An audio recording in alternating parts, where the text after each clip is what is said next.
Long before King Arthur and all the knights of the Round Table, there reigned a king in the eastern part of Britain who held his court in a place called Colchester. Now he lived very well, and he had a wife, and he had a daughter about 15 years of age, who for a wit and a wisdom and a beauty was the wonder of all who beheld her, and everyone wanted to be just like her. And in this place called Colchester they all lived very well, but in the middle of all of this happiness the Queen died, leaving behind a daughter and a husband. But the king heard of another woman who also had a daughter, but this woman had a broken nose and a spitting mouth, and her daughter was a cross-hearted kind of a creature, who put her hands into fists, who shook and shivered, quaked and quivered, and screamed, and was, in fact, pretty much like her mother. But the king heard that this woman with a broken nose and a spitting mouth, he heard that she had lots of gold, and lots of silver, and lots of diamonds, and he put it to his mind that he would marry this creature. And they were married right in the middle of all of the woods. But no sooner had these two walked in through the great gates of the castle, when they started to tell lies about the beautiful princess. They said that she was stealing food. They said that she was stealing money. They said that she was going to do terrible things to the king. Now it wasn't true, but the king believed his new wife, and he wouldn't sit with his daughter, he wouldn't walk, he wouldn't talk, he wouldn't eat with his daughter, he wouldn't drink with his daughter. And the girl didn't know what to do, but she was tall, she was strong, she was beautiful, and best of all, she was clever. And she knew that she couldn't stay in that place. So she hid behind a tree, and she waited until her father's footsteps could be heard. Then she stepped out in front of him and said, "Father, you will not sit with me. You will not walk with me. You will not talk with me, eat with me, sit with me. And I cannot stay in the castle." Now the cold-hearted king turned to his own daughter and said, "Get out of my castle. I've heard all about you, stealing food and stealing money, and you're going to do terrible things to me. But if you're going to go away, go and see the Queen. She'll have something for you." Now the girl stood in front of this Queen, and the Queen had in her hands a bag, an old brown canvas bag, and into that bag she put bread, but the bread was old and hard and mouldy, and it stank. And into the bag she put cheese, but it was green and it was slimy. The Queen took a bottle from out of her pocket and put it into a puddle and filled it with puddle water and said, "If you're going to go on your journey, take these. If you're thirsty, you'll have something to drink. If you're hungry, you've got something to eat." Now the girl took the bag and the girl took the bottle, and she smiled and she said, "Thank you," because she knew that it was better to take these things than to complain. And the girl walked through all of the trees, over hills, vales, valleys and glades, until she came to the end of the road. And at the end of the road there sat an old man who was sitting on a rock by the mouth of the cave, and he said, "Good morning, and where are you going on this beautiful sun-shining day?" "Old man," said the girl, "I'm going on a journey to find somewhere where I'll be happy and where I'll be loved, because my father has sent me away from the castle." The old man smiled. "What's in the bag? What's in the bottle?" The girl smiled and said, "I'm sorry to say, inside of the bag all I've got is bread, but it's old and it's hard and it's mouldy." The old man said, "And what else have you got?" "I've got cheese, but it's green and it's slimy, and in the bottle there is puddle water." And the old man said, "Can I have some?" "You're not listening. It's bread and—" "Can I have some?" "Of course you can." The girl's voice rattled in that empty place. "Of course you can. You can have as much as you want." She gave the man the bag. She gave him the bottle, and he opened them, but as soon as his fingers touched that old, hard, mouldy bread, it turned into the sweetest, softest, whitest bread you've ever seen in your life. All of the green and the slime fell away from off the cheese, but as soon as his fingers were wrapped around that glass bottle, that puddle water turned into the sweetest, reddest wine, and the girl gasped. Now the old man ate, and the old man drank, and he said, "Thank you. Now you have helped me. I will help you, because on your journey you're going to come to a thick, thorny, prickly hedge, and no one can get through, but take this stick." And here he reached for an old brown stick. "Take this stick and hit the hedge 3 times and say, 'Hedge, hedge, open for me.' And all of the thorns and all of the thistles and the prickles will pull back, and there you'll find a hole the same size as you. Put your arms in front of you, and you'll be able to walk through without a single scratch on your skin." The girl listened. She was surprised, but she said, "Thank you." She took the stick, the bag, the bottle, and she walked on her way until she came to the thick, thorny hedge. And she remembered the old man's words.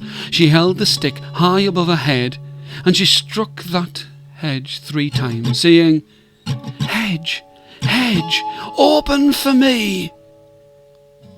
And true enough, all of the thorns and all of the thistles and all of the prickles pulled back, and there was a hole the same size as she was, and she walked through without a single scratch on her skin.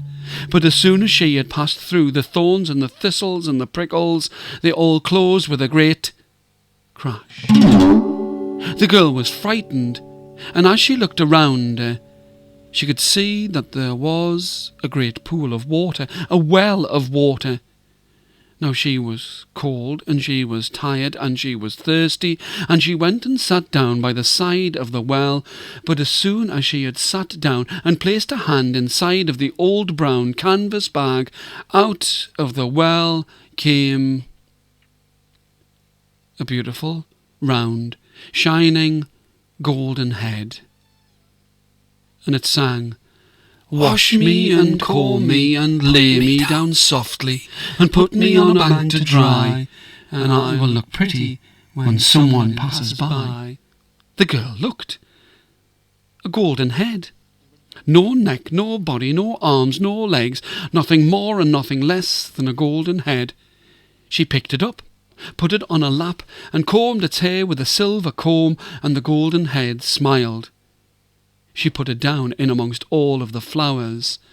She was just about to eat some of the cheese when out of the water came a second golden head, and it smiled and it sang, "Wash me and comb me and put me down softly and lay me on a bank to dry, and I will look pretty when somebody passes by." Well, the girl picked it up, placed it on her lap, combed its hair with a silver comb, and the golden head smiled as she put it down in amongst the flowers. The girl picked up the bottle.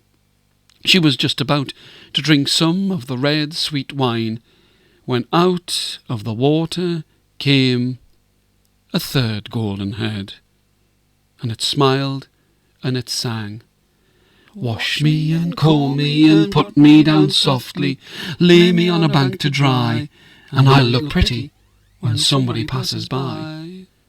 The girl treated it as she had treated the others, and when she put her hand in the bag to eat some of the bread, it was the whitest, sweetest bread, and the cheese was the best that had ever passed her lips, and that wine was the reddest and the sweetest, and the 3 golden heads talked with one another, and they said, "What shall we weird for this girl who has helped us?"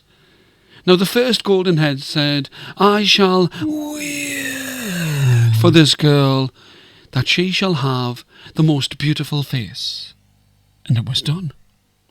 Now the second golden head said, I shall wait for this girl, that she shall have a beautiful singing voice that will far outshine the nightingale.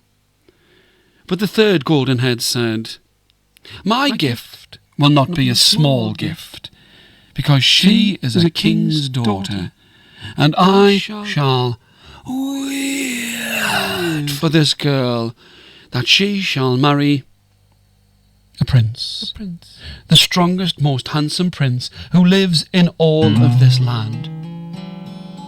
When the girl had eaten all that she could, she put the 3 golden heads back into the water, and she walked and she smiled and she sang, and who should be out riding with all of his friends but the prince.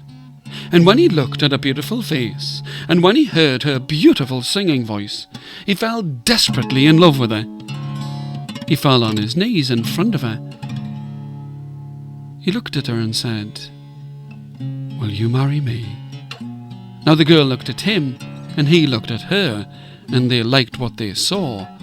And the princess said, Oh yes. And they were married right there in amongst all of the tall straight trees. And they rode back to the prince's castle.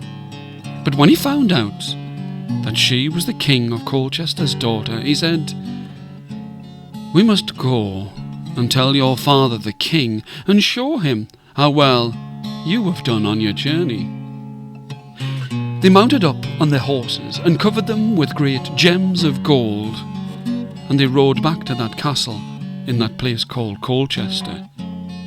The king, who was standing on the top of the castle, looked down, and when he saw his daughter coming back, married to nobody else but a prince, he was happy.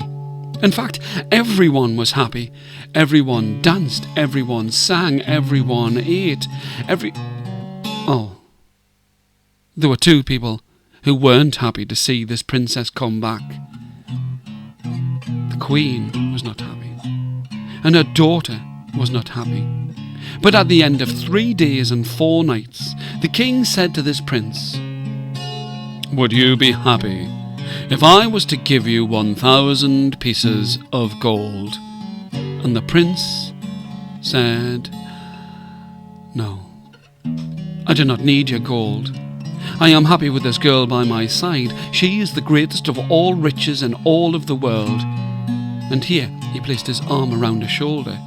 With me she will be happy. With me she will be loved. And the king smiled. He said, That is a good answer, and I'm not going to give you 1,000 pieces of gold. I'm not going to give you 3 or 5 or 7 or 9. I shall give you 10,000 pieces of gold. The gold was given, and the prince and the princess rode off from that place, and they lived happily ever after. But when the cross-hearted queen saw how well this girl had done, she turned to her own daughter and said, You must go on a journey, and you must see what you can find. But she didn't give her own daughter old, hard, mouldy bread. She gave her own daughter sweets. She gave her cake.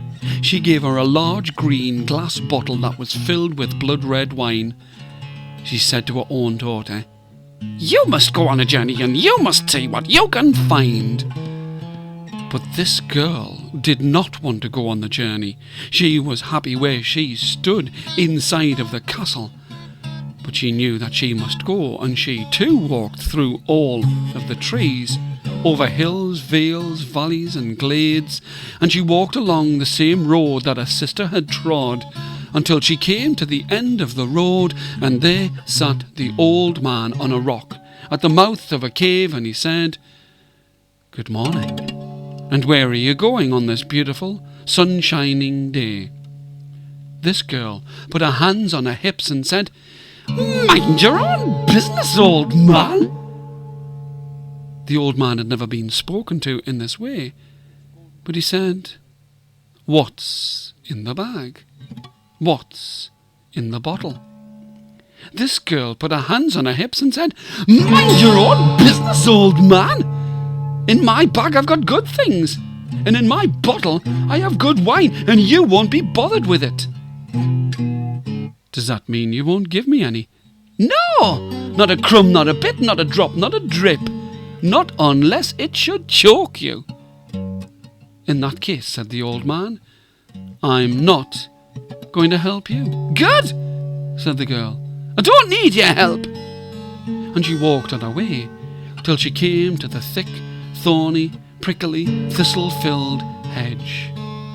But she didn't have the old man's stick, and she saw a hole that she thought she could push her way through. She took her arm and she pushed it in amongst all of the thorns and the thistles, but it tore at the sleeve of her silver dress. She took her other arm and she pushed that in too, and she pushed and she struggled, and it ripped and tore at the sleeve, and the thorns dug into her skin until she was covered all over with scratches and blood. And when she got to the other side, the dress was ripped, and her fingers dripped with blood. And as she looked about her, she could see that there was a pool of water, a well of water, and she went and sat down beside it. She put her hand inside of her bag, but as soon as she'd done this, out of the water came the first golden head. It smiled and it sang, "Wash me and comb me and put me down softly and lay me on a bank to dry, and I will look pretty when somebody passes by." This girl took her great green glass bottle and she bashed it between the eyes and said, "I'm not washing you." She washed some of the blood from off her hands, but as soon as her blood-covered hands went into the water, out of the water came the second golden head. It smiled and it sang, "Wash me and comb me and put me down softly and lay me on a bank to dry, and I will look pretty when somebody passes by." Whereupon this girl raised that great green glass bottle and she bashed it between the eyes and said, "I'm not going to wash you either." Now the third golden head, just the tip of its golden nose, came to the top of the water, and she raised that bottle high above her head and she bashed it between the eyes. And she treated it as she had treated the other two. And as she stuffed her face with the cake and the sweets and the beautiful red blood-coloured wine, the three golden heads spoke with one another and said, "What evils shall we plead for this girl?" Now the first golden head said, "I shall plead for this girl that she shall have an ugly face."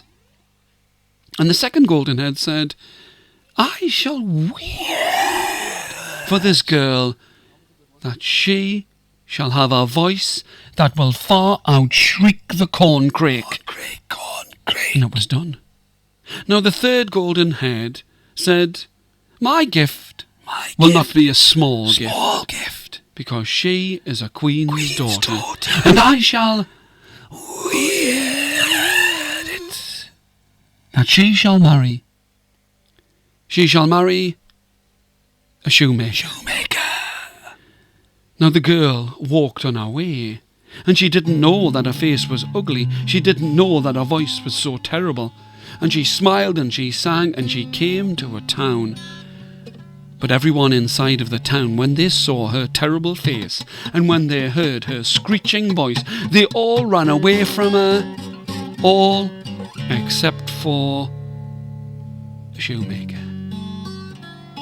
Now he was a clever man, a very clever man, and he didn't have a wife. And he walked up to this girl and said, "If I were to make it so that your face, well, it didn't become beautiful, but it looked better, would you marry me?"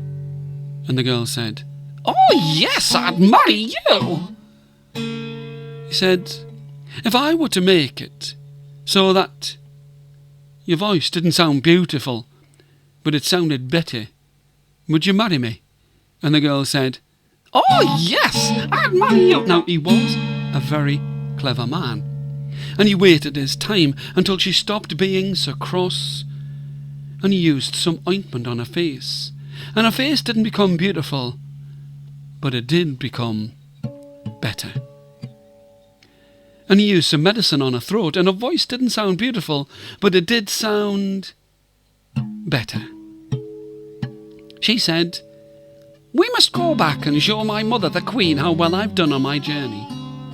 But when the Queen saw that she was coming back, married to nobody else but a shoemaker, she was so cross that she jumped in the air and she flew far away from that place. And I have heard tell that later she hanged herself because she was so cross. But the king stood there. He was surprised, but happy. And he said to the shoemaker, "Would you be happy if I was to give you 1,000 pieces of gold?" The shoemaker looked at the king and said, "Oh, yes! Give it to me now!" The king looked. The king shook his head. "If you had said that you were happy with this girl by your side, and she was worth more to you than 1,000 pieces of gold, I wouldn't have just given you 1 or 3 or 5. I would have given you 10,000 pieces of gold." When the girl heard this, she walked up behind the shoemaker and she whacked him across the back of the head. "You stupid man! We could have had 10,000 pieces of gold!" The king shook his head. "Oh no, this girl will not stay in my castle. She has not learned her lesson. I'll give you 1,000 pieces of gold, but take this girl and never come back." They were given the 1,000 pieces of gold, and they rode far away from that place. And with time they came to where there was a house, a small house, and inside of the house the shoemaker made a shoe shop. And everyone who passed that way, they had their shoes made and mended by this shoemaker. And the girl, with time, she sat down beside him, and she helped him. And with time, she too stopped being so cross, and the two of them lived for a very, very long time.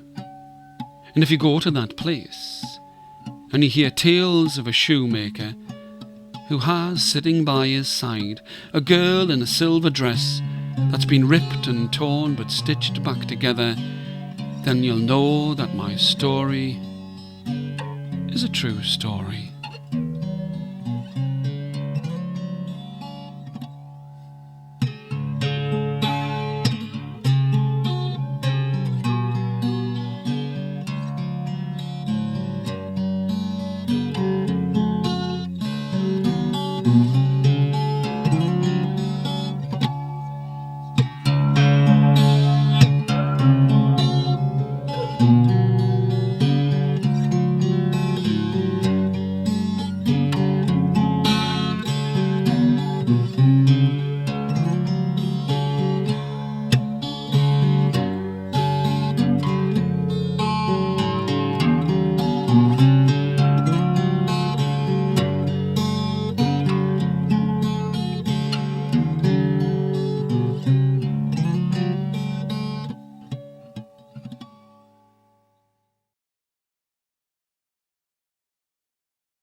King of Colchester.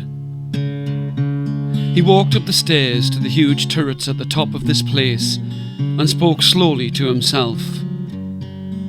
"I have been here for so long that I cannot remember a time when I have ever lived anywhere else."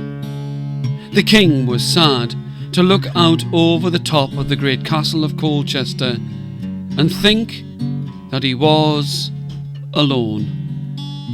Now that his wife had died, he felt even more alone and worried. Worried that he would not have enough money to feed everyone in the country.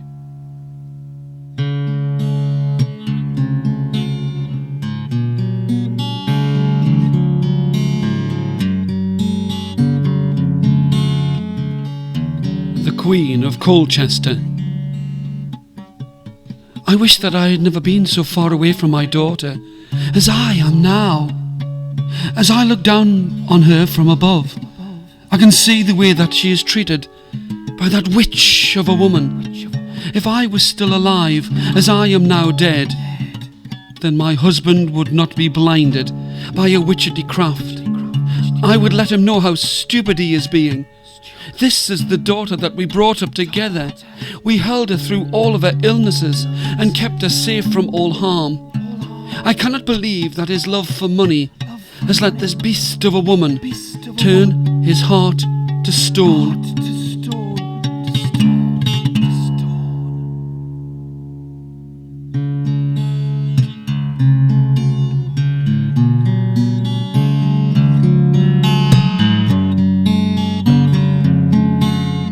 Princess of the King.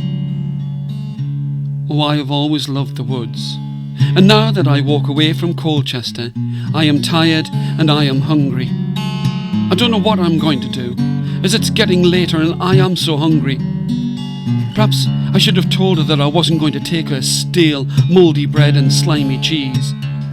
My mother always brought me up to be polite and kind, but I should have said something, anything to her. I wish that my father could be here now. Then he would see just what he's done. Anyway, there is no point in crying over a few crumbs of bread and cheese. The sun is shining and I am fit and well. I will find a way to happiness and love. Wait, what's that? Who is that sitting on that old rock by the mouth of a cave? Why, it's an old man, and he looks as if he has a smile on his face to rival a sunny summer's day. Surely he could help me to find a road out of this place.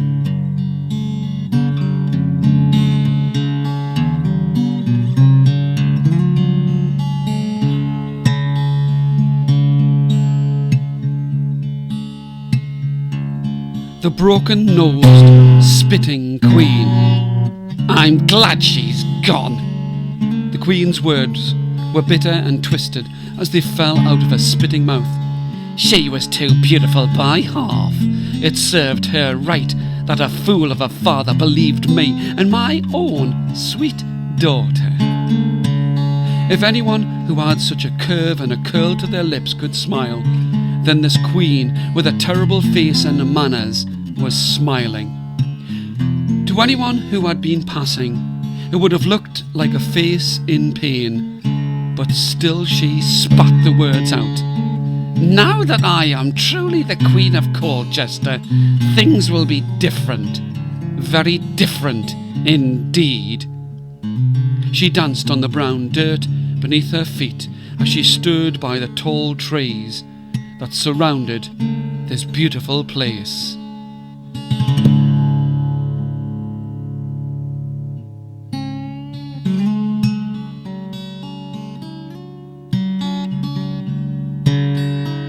The angry princess. She stamped and scowled as she walked down the road. I don't want to have to go anywhere. I was quite happy where I was. Just because I am the daughter of the Queen doesn't mean to say that I have to do what she tells me to. Her footsteps got harder and the dust rose up in the heat of the sun. I was quite happy until that meddling princess came back. Now look at me. She brushed the sleeve of her silver dress. I'm all covered in dirt and mud and I don't like it. The sooner this journey is over, the better. Then I can get back to doing what I want to do. To be honest, all she really liked to do was be angry. And if she had taken the time, then she would have seen just what a beautiful day it was. But her eyes were closed against all beauty.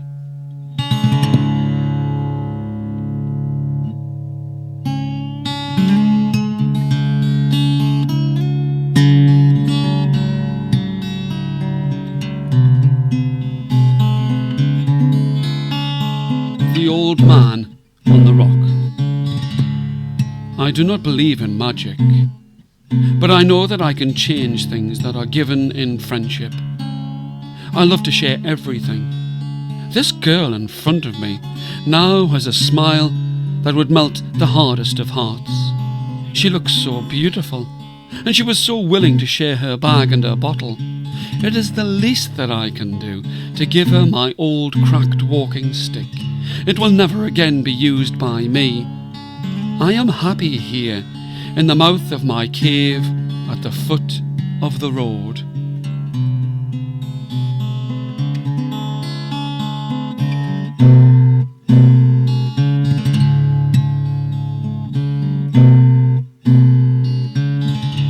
The 3 golden heads. My 2 brothers and I can only do things as we are asked. I love to sing and give the things that people deserve. I was happy that the girl washed and combed us all, and now through the depths of the well's water I can see another girl sitting down. She is not so pretty, but that does not matter. If she is good in her heart, then she will get a good reward. I can see that there is blood on her fingers. I do hope that she is not too badly hurt. The thorns and thistles were put around us when we were children, and I know that they can cut any human skin. I will go to the top of the water as quickly as I can to see if I can help her.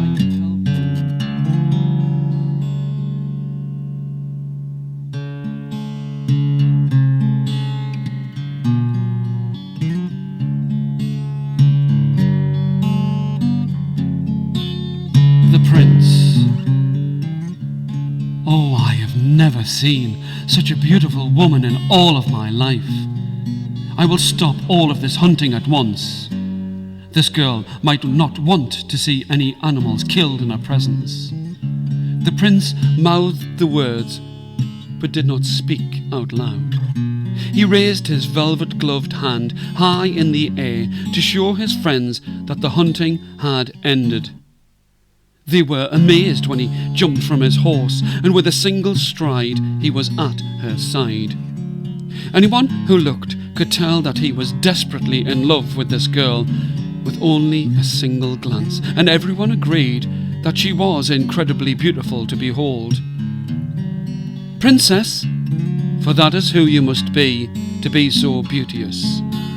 What are you doing in the middle of this forest, and so far away from castle and town?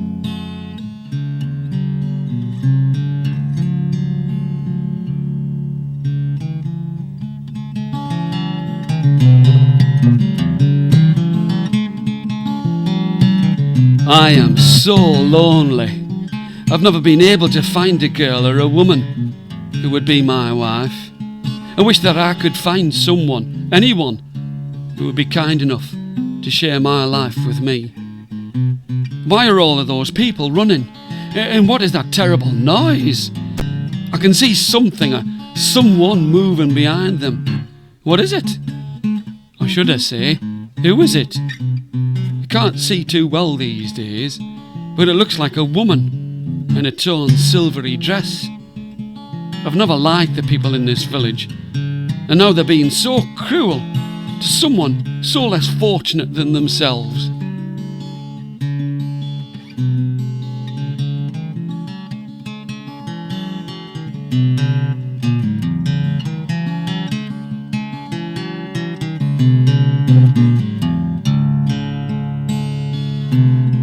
The people who work in the castle. I cannot believe that the king thinks that we have to drop everything just because his daughter, who we sent away, I might add, has decided that she is going to get married. 3 days and 4 nights of looking after all of his friends and the friends of their friends makes an awful lot of work for the likes of me. Let me introduce myself. I am Clarissa, the second scullery maid. Not much to look at, but happy to take a rest and be able to talk to you. You can call me Clara, and if you'd like to give me an helping hand, I'll give you some food for your trouble. You see, the thing is, I blame it all on that new wife of his. I never liked her.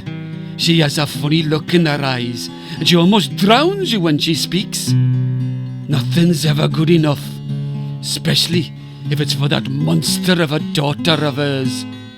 She's not much better, always screaming and shouting at the top of her voice.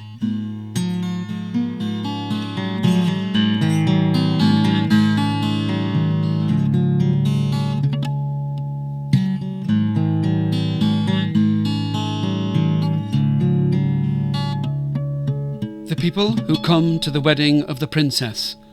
What a good wedding this is going to be, he chuckled to himself. He couldn't believe his luck.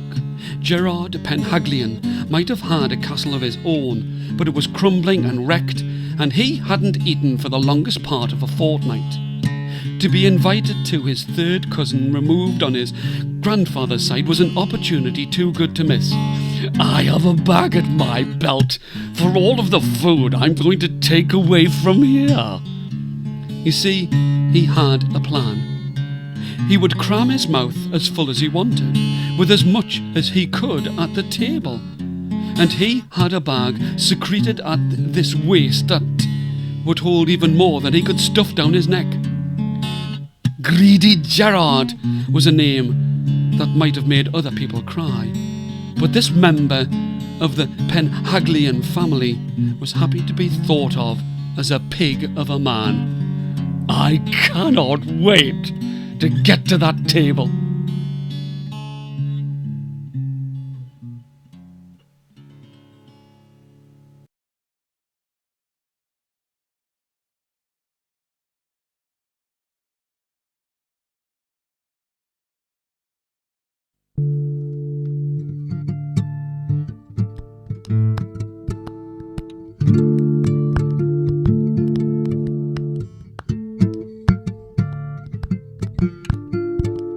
So far away on the deep and the dark and the African plains, where the sun beats down and it scorches your skin, and the dust would rise as you kick along the road, there was a woman.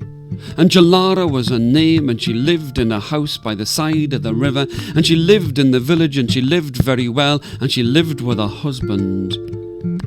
And they could live well. But she did all of the work. It was on her back that the work would fall, and she would cook, and she would clean, and she would work in the garden and in the fields and look after the cows and the sheep, and her husband, he would rest because he loved to sleep. Oh, he liked the rewards, but he didn't like to have to do the work. And in that village there were many children, and in Jalara, well, she would look after all of the children who were there, and she would be like their older sister, but she would never be a mother to them, because she had no children of her own. And her skin was as velvety as the night, and she was as beautiful to behold as anyone you would ever see in all of your life, and her smile always had a sad turn to its corner, because she had no children of her own. And every day when she had finished her work, and she'd cooked and cleaned, and she'd worked in the field, she would go to the base of the great mountain that was there, and she would stand and she would dance. And as she danced, she would call to the wise woman who lived at the top of the mountain and say, "Why is it that I cannot have a child, O wise woman? Please make it so that I can have a child." But the wise woman was very like Jalara's husband, because she liked to sleep. And better than sleeping, she liked to eat. And then Jalara would go to that place, and she would shout and scream and yell and sing and dance. And she danced this way and that and there and here, and her dance was beautiful to behold. But her feet would kick up the dust, and the dust would rise, and the dust would go right up the mountain. And there was the wise old woman, and she would be asleep, and she would be covered in dust, and she would scream down at Jalara and say, "Oh, woman, go and do your dance elsewhere. There are other things that you can have in this world other than children. Now go away and leave me alone." And Jalara would hear her, and she would go back, and she would go to her sleep, and she would cry herself to sleep, wishing and hoping that she would have a child. And as the next sun rose, a husband would push her out of the house and tell her that she needed to go and do the work while he lay and slept. But when she'd finished her work, again she would go across the plains and stand at the base of the mountain, and she would dance a beautiful dance and sway and swing and move her arms and her body. And it was beautiful to behold, almost as beautiful as her face. And she would sing and she would shout and say to the wise woman, "Oh, why is it that I cannot have a child of my own?" And she would dance this way and that and here and there, and then she would dance and sing, and that wise woman would be sitting down to eat her meat. And the dust would rise from the dry African plain, and up it would go, and she would shout down and say, "Angelara, there's better things in this world than children. You must go away from this place. My food is spoiled. You spoil my sleep. Now go away, otherwise you will have a child. And you would have to think about how you would treat that child." And Angelara would go away from that place, and the tears would roll down her dust-stained cheeks, and she would go to sleep and cry and cry and fall asleep and dream of having a child in her arms, and the very next day she would go out to her work. But when she had finished, she would go to the base of the mountain, and she would dance this way and that, and she would move her arms and move her hips and sway with her feet, and she would sing and shout and scream and yell, and the song was beautiful to hear, almost as beautiful as her face. And when she would go, "Oh, wise woman, why is it? Why can I not have a child?" Well, the wise woman had been walking. The wise woman had had her food spoiled, and she said, "Oh, Angelara, if you want a child, then a child you shall have. But trust me, you will have to decide how you will look after it." Well, when Angelara heard this, she danced better, and she shouted, "Thank you, thank you, thank you, wise woman. Thank you. I always wanted a child, a boy or a girl. I don't care what it looks like." But the wise woman had a smile on her face. And the wise woman wasn't a terrible woman, but she did like to play tricks on the people of the village. And that night, Angelara went to sleep. And she did dream about having a child. And her dreams weren't always sweet. And when she awoke, she didn't open up her eyes, because she felt something that ran across her belly, and it felt like an arm, and she wasn't sure. And she didn't really want to open her eyes to look. But she looked right down. And what did she see, smiling up at her? 2 round eyes. A large open mouth with a smile on its lips, but a thin, black, forked tongue that lashed this way and that. And it had a smile on its face, and it's this child, this baby that was there, that was lying upon her belly, was covered in scales, black, shining scales.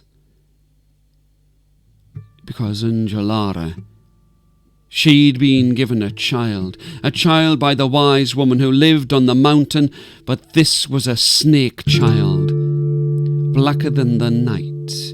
And it lay there, lying across her belly, smiling up at her.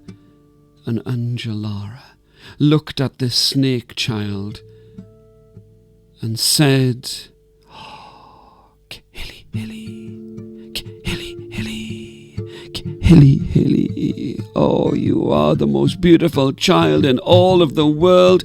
And she cuddled it close to her, and she jumped up and she began to dance this way and that, and she smiled and she sang and she said, "Husband, look, we've been given a child. Oh, look at how beautiful he is." Well, her husband woke up, And when he looked and he saw that snake child in her arms, he picked up a shovel, he picked up that spade, and he ran towards her, and he was about to hit that child from out of her arms. And she said, "No, stop! This is what the wise woman has given us. This is what she's granted to us. We have a child, we have a son. Kihilihili is his name, for Snake Boy is what Kihilihili means, and he is our child." But her husband was not pleased. "I will not have a snake boy in my home. I will go and I will see all of the wise people of our village and see what it is that they say." And her husband ran from out of their kraal, and he went and he sat down with the wise men and the wise women of the village. And the wise women of the village all said, "Oh, Angelara's husband, you have indeed been blessed by a special child, and you must love him, and you must hold him, and you must sing to him, and you must hold him close to your breast, and you must sing to him and feed him, and he is your son, and he is a great son." Well, Angelara's husband was so shocked at what they said. He said, "I will do no such thing. I will not have a snake boy for a child. He will not stay in my home." And all of the wise men of the village nodded their heads and said, "Oh, Angelara's husband, you are right. You cannot have a snake boy live inside of your house. You must take him, and you must dig a hole right by the side of the river and dig it deep. And you must take not 1, not 2, not 5, not 10, but 12 trees, and cut them down, and place them side by side, and push them deep into the ground by the side of the hole that you have dug by the side of the river, and you must put your son, Kihilihili, inside of that place, and you must not let him come back. If your wife wishes to feed him, if your wife wants to give him food, if your wife wishes to sing to him or cuddle him, then that is her choice." Well, Angelara's husband did not listen to the wise women of the village. He listened only to those things that he wanted, and he ran back and he lied to his wife, and he said, "I have been told by the wise men and women of this village to take Kihilihili and put him in a pit, and surround that pit by not by 1, not by 2, not by 5, not by 10, but by 12 trees, and he will be placed inside of that place. And if you choose to feed him, if you choose to bring him food, then that is your choice, but he will never enter into my house again." And Angelara was sad when she heard this. What she did as a husband had been told, or at least how she thought he had been told, and the pit was dug, and Angelara cried, and the trees were cut down, 1 and 2 and 5 and 10 and 12, and they were placed deep into the ground around that pit, and Kihilihili was placed inside. Angelara would go every night, and she would sing a sweet song and dance a sweet dance that was so beautiful to behold. And she would dance with Kihilihili in her arms, and she would feed him, and she would bring him food, and Kihilihili grew stronger and taller, and he would move by himself when his mother wasn't there. He would slip and slither through all of those great trees, and he would lie in the tall green grass by the side of the river, and he would look out, and he would see the chief's son, and he would see the chief's daughter, and they would play in the water, and he wished that he could be just like them. And sometimes he would see the chief's daughter collecting water in a great pot that she placed on her head, and Namebi was her name, and she was beautiful to look at, nearly as beautiful as Angelara. And with time, Kihilihili loved this girl, Namebi. Oh, she was beautiful. But soon he grew so big that he couldn't slip, and he couldn't slither between those logs, and to try and get to see her, he would pull himself tall and strong and straight, and he would peer over all of the trees that were there by the side of the pit. And one day he stretched so tall, he stretched so strong, that all of that great black scaly skin split from the tip of his nose to the tip of his tail, and out stepped a beautiful, tall, strong young man. And he climbed out of that pit and over those trees, and he took that snake skin right under his arm, and he walked back to the town, and everyone shouted and everyone danced, and everyone was so pleased to see this handsome, strong young man walking into their village. And as he walked through the village, Angelara walked up to him, and he stood in front of her and said, "Well, mother, here I am. I am your son, and I am proud to call you my mother, for you sang to me and you danced with me, and you held me in your arms and you fed me, and now I have returned." Angelara danced around to see her son return to her, but she'd loved him when he was a snake boy, and she loved him just the same now that he was returned to her as a good and tall and strong, beautiful young man. But Angelara's husband, when he saw his son as a tall, strong young man, he rubbed his hands together and said, "Oh, my son, you are welcome inside of my house. Come and sit down by the side of my fire." But Kihilihili said, "No. When I was a snake boy, you did not want to hold me. You did not want to feed me. You dug a pit and threw me in, and made it so that I was far away from the town. I will not come into your home." "My son, but you can help me in the field. You can help me do all of the work." But Kihilihili turned round and said, "Oh, Father, all of the work? How much of the work do you do? And how much of the work is done by my mother?" Angelara's husband was shamed by this. "Well, where will you live?" said Angelara's husband. "Oh, I will decide where I live when I have married the chief's daughter." "Ha! The chief's daughter," said Angelara's husband. "You have no more chance of marrying the chief's daughter than I have of climbing into the sky.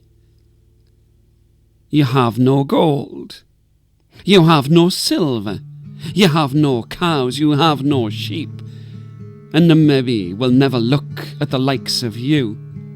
You're worthless. If you will not live in my house, then you can go away." Kihilihili turned, and his eyes narrowed, and he looked at his father and said, "So I'm worthless, Father, because I have no gold? I'm worthless because I have no silver?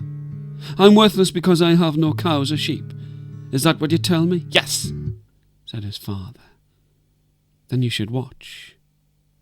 And Kihilihili took that black, scaly snakeskin from underneath his arm, and he ripped out one handful of snakeskin and threw it onto a fire, and the fire burned red, and great clouds of smoke came out of it, and there in the middle of the fire was a pot of gold.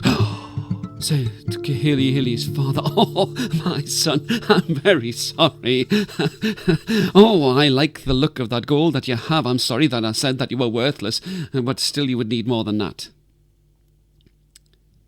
And Kihilihili reached down and pulled another handful of snakeskin and threw it in the fire, and the fire burned with flames that went right up to the sky, and great clouds of smoke came out, and when the smoke had cleared there was a pot of silver. Oh, my son, gold and silver. I'm sorry what I said. You are more than welcome to come and live in my house. No, father, even with gold and silver, I would not live inside of your house. You would not hold me. You would not feed me. You would not sing to me. You would not dance with me. Well, in that case, said Kihilihili's father, get away, you're worth nothing to me, and you need more than gold and silver to marry Namebi. Oh, I need more. Yes, said his father, and he tore a handful of snakeskin and threw it into the fire, and another, and out came 3 cows, and another handful, and another, and another, and another, and another, and cows and sheep came out of that fire. And this time Kihilihili's father rubbed his hands together and said, Oh, my son, I've been so hasty. You have got many things. I'm sorry that I called you worthless. You are more than welcome to come and live in my house. And Kihilihili said, No. You would not sit with me. You would not feed me. You sent me far away from this place, and you lied to my mother. I would no more live in your house than I would fly to the moon. Kihilihili's father was shamed and shocked by this, and he realized that he'd been so hasty in judging his son, and he wished that he had been kinder to him. But Kihilihili went to Namebi, the chief's daughter, and she liked what she saw, for she had seen him when he was a snake boy, and she liked him, no matter what he looked like.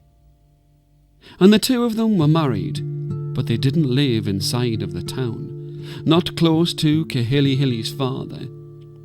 They moved and built themselves a kraal of their own. And they had many children, and Anjalara lived with them and helped them to bring their children up. And Kihilihili lived to be an old man, and everyone respected him and thought that he was the wisest of all of the men who lived in that place. And they would come and they would ask him. They would ask him for advice. They would ask him for his wisdom. And he would always tell them the same thing. No matter what it is that someone looks like, it is not how they look, but it is how they are. And even if someone looks as if they have no worth at all, no gold, no silver, no profit you could see, they are always worth whatever it is that they hold in their hearts.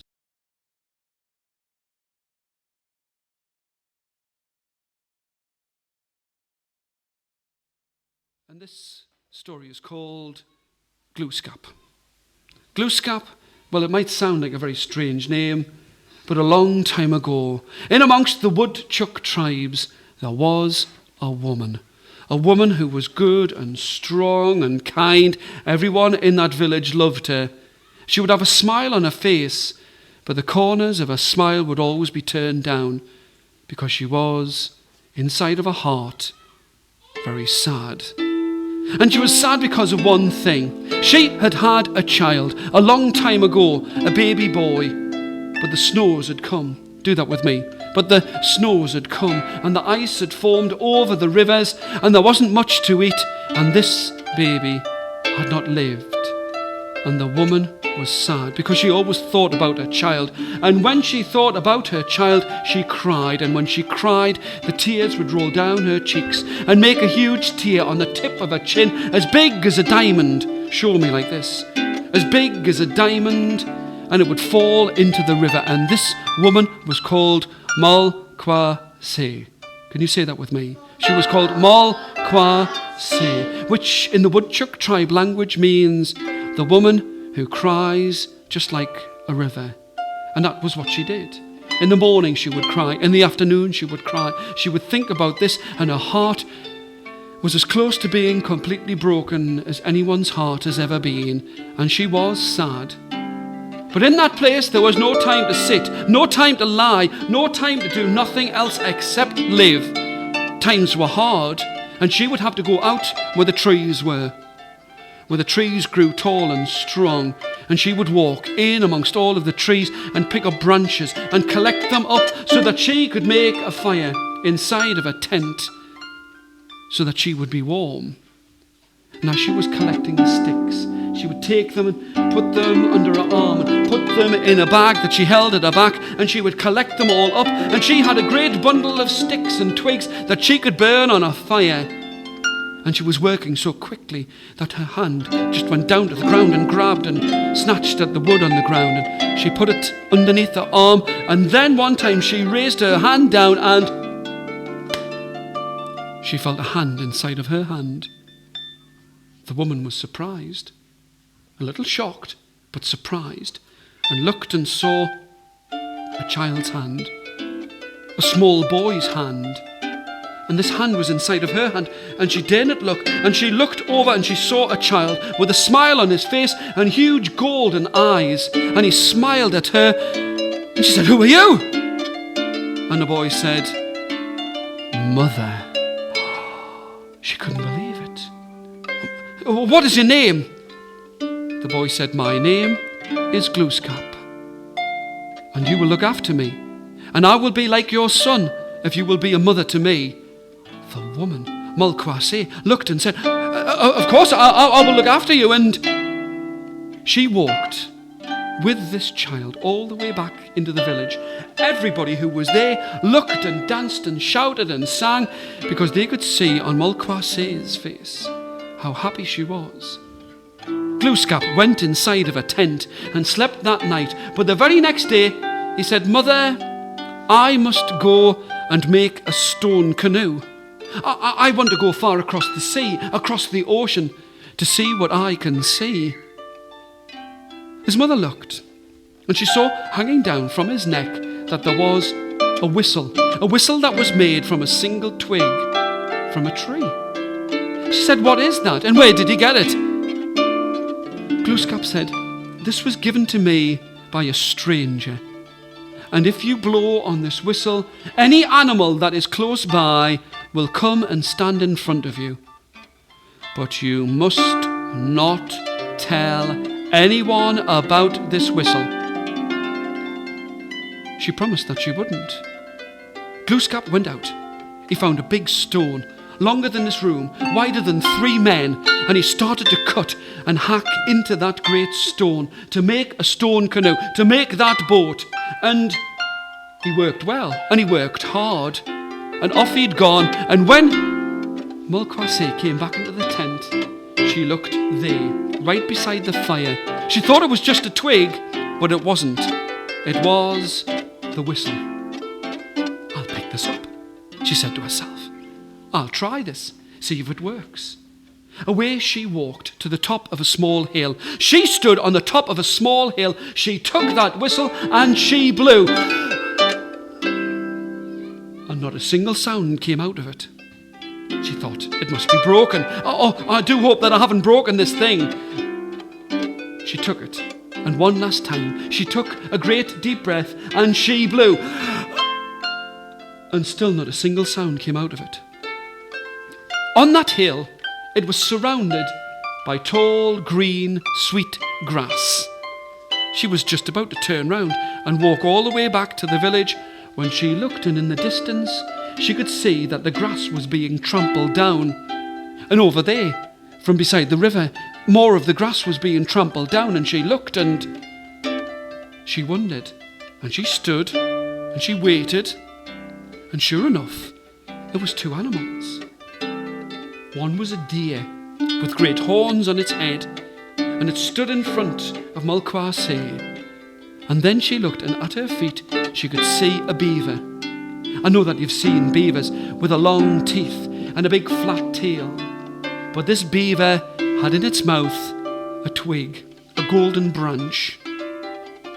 It spat that twig down onto the ground, looked at Mulquase and said, "Whoever you point this golden branch at, whatever you point this golden branch at, they will fall down dead." She picked up the golden branch And she nearly pointed it at the beaver, but the beaver cowered back. And instead, she pointed it straight at the deer. And the deer did indeed fall down dead at her feet. And she looked at it. And she thought, this is indeed a great thing. She picked up the stick and she picked up the whistle. She wrapped that deer around her shoulders and walked into the town. Everybody sat by the side of the fire as they cooked that deer, and they had venison. They had deer meat that night to eat. And when Glooscap came back, he looked and he saw the golden branch and he saw the whistle, and he knew what his mother had done, but he said nothing, and she said nothing. Glooscap was indeed a very good boy, and it seemed very strange, but one day he'd been small enough to hold her hand, the next his head was at her shoulder, the next he was almost the same height as she was, and in what seemed like no longer than a blink of an eye, he was a full-grown man standing there. And he said, now I have finished my great stone canoe. I want to go far across the sea to see what I can find. His mother said, what have you got for a sail? Glooscap said, I've taken feathers and I have taken leaves, I have stitched them all together, and I have made a great sail to put at the top of my great stone canoe. His mother said, oh no, that would blow away with the first gust of a breeze. Here, take these. And she'd used that golden stick well, because she had 2 great bear skins. She said, stitch these together and make that into your sail. Sure enough, that's what he did. At the top of his great stone canoe, he made that sail. And he said, now, my mother, thank you very much. Now I must go far across the sea to see what I can see. But his mother said, what do you have to eat? Glooscap said, I have got roots and berries and vegetables that I've dug out from the ground. His mother said, you need more than that. Here is bear meat, here is deer meat, here is all kinds of meats that you can cook inside of your stone canoe. You can take those. Thank you, said Glooscap. She said to him, what have you got for water? I do not need to take water with me, mother, because the rain will fall while I am on the sea, and I will scoop up the water and drink the rainwater. No, my son. And she had 2 seal skins that were filled with sweet water. He was just about to go when Malquase turned round and said, I would like to go across the sea with you. I would like to go and see what I can see. Glooscap didn't hesitate for one single blink of a second. He said, mother, if you wish to travel with me, then travel with me you shall. And they pushed that great stone canoe onto the sea, and the first gust of breeze let it ride gently on the sea that was as flat as a puddle. But soon it became rough, and soon the ship was tossed from side to side, and sometimes it nearly sank, and they ran out of food. But Malquase was a very clever woman. She took the whistle she blew. All of the fish would come to the water, and she'd point the stick at the fish, and the fish would be there for them to eat. And soon, after what seemed like not 1 or 3 or 5 or 10, but 20 days later, they came to where there was a river, a great river. A river by the mouth of the sea, and they started to sail along it. This river had huge green banks by its side, and there they were. Everyone would come and look at this stone canoe. They'd never seen anything like it in their life, and there they looked, and there they watched, and soon they came to a town that you and I know as the place called London. They came to London, and in London there was a castle, and in the castle there was, do this with me, put a crown on your head, there was a king. And the king looked at this great stone canoe, and he said, you, my strange friend, must come into my castle and with your mother, and you must tell us stories of everything that you've seen and you have done. Glooscap liked to tell stories. he sat down by the side of the king and he told him his stories and sang him his song and told him what it had been like to travel far across the ocean and the sea. And the King of London was very pleased to hear these stories. Glooscap said, I must go far away from here. I want to travel to see what it is that I can see. But the King of London said, you must stay with us. Glooscap said, no. So the King of London said this, I have never seen a boat that has been made out of stone. I would like to give you a boat that is made out of wood. Glooscap looked at him. A boat that is made out of wood? How would I cook my dinners on a boat that is made out of wood? I would burn it down. Thank you, Your Majesty, but no. The King of London said, well, I'll give you a flag, an English flag, and you can fly it at the top of your great mast, and I will give you presents. Everybody gave Glooscap and his mother presents. So many presents that it nearly sank the boat, but they sailed along that river, and then they came to the mouth of the river by the side of the sea, and they sailed across that sea, and they came to a place that you or I know as France. And when the King of France looked and saw at the top of Glooscap's ship that there was a flag, he was very cross indeed. He said to all of his men, you must sink that ship. You must fire your guns. You must sink that ship as quick as that. I'm sure we could do that together. You must sink that ship as quick as that. And they fired their pistols and fired their cannons and they fired their arrows, but the boat was made out of stone and they couldn't sink it. And their arrows just bounced off it. And they couldn't get that boat to sink. And so the King of France was very cross indeed. And still he fired and still he shot arrows and still they fired their bullets at Glooscap. But when they had all gone to sleep, Glooscap jumped out of his boat and swam to the mouth of the great river, grabbed hold of the chain around one boat, put it over his shoulder, and around another boat, and another, and another, and another, until he'd collected up every single boat that there was in the whole of France, and he swam until he pulled those boats right into the middle of the sea. Do you think this made the people in France happy? Do you think it made the King of France happy? Not at all. And he said to his men, you must sneak across the water, and you must get him, tie him up, and then we will see what we will do with him. Glooscap did fall asleep. The men snuck up on him, tied him up, dragged him back to the middle of France to a place called Paris. And there they pushed him inside of a cannon. And they put gunpowder on top of him, and a cannonball on top of him, and wadding, and all kinds of different things, and they pushed it all down, and they took a match. They struck it, and they lit that cannon, and the cannon boomed, and the whole of the world shook. It was so loud. And then they looked down to the bottom of the cannon, and who do you think they saw? Knocking ashes from out of his pipe, it was Glooscap. The King of France was very scared, and he thought that someone as strong as this, that you couldn't even fire from out of a cannon, you must be friends with them. And he said, what is it that you want? Glooscap said, I would like only one thing.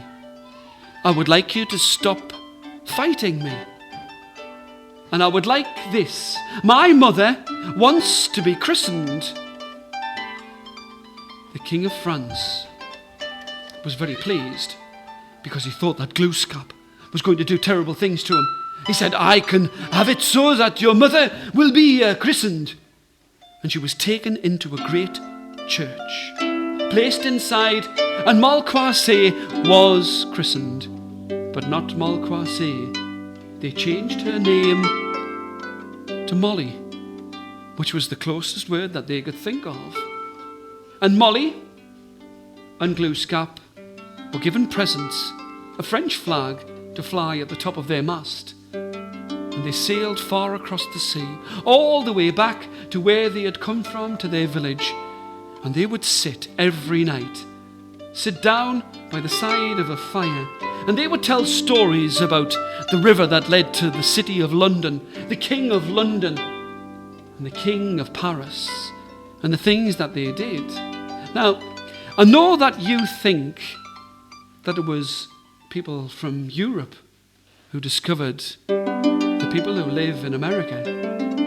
But now you know that the real truth is, it was Glooscap and his mother, once known as Malquassé, but now known as plain Molly.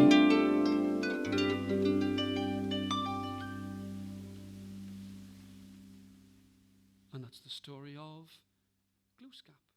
There are lots